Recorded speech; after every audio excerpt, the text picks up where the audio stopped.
Jeg skulle hen til genbrugspladsen, der hvor jeg er sikker, der hvor jeg ved miljøet altid kan score kassen.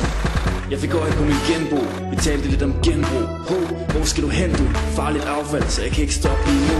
Hans øjne sagde, du er sød, du vækker velbehag, du er en lækker sag. Lige hvad jeg vil have, bare ikke lige nu, men jeg er snart tilbage. Hun smil, jeg kommer til at savne dig tue. Aldrig har jeg set en mand gå så meget op i et genbrug. Men da jeg står der, og hjertet banker, kommer jeg pludselig på andre tanker. For kvinden putter plastik i brandbart. Pis, vi kunne have haft sådan en god start. Samvittighed kan ikke blive ved, du ved besked med kærlighed. Genbrug. Sluk dit ur, det er ikke det værste. Gå en tur, kys din kæreste, jeg kan genbrug.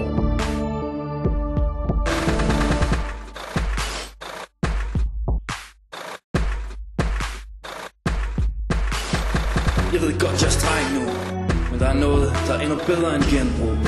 Alright. Hvis du nu købte knap så meget lort, så var oldebarnets lykke fandme gjort, og det vil eddermame være stort.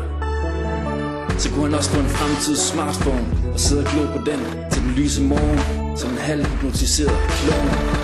Men han ville være lykkelig, fordi han vidste besked om dengang oldefar ændrede jorden med genbrugskærlighed.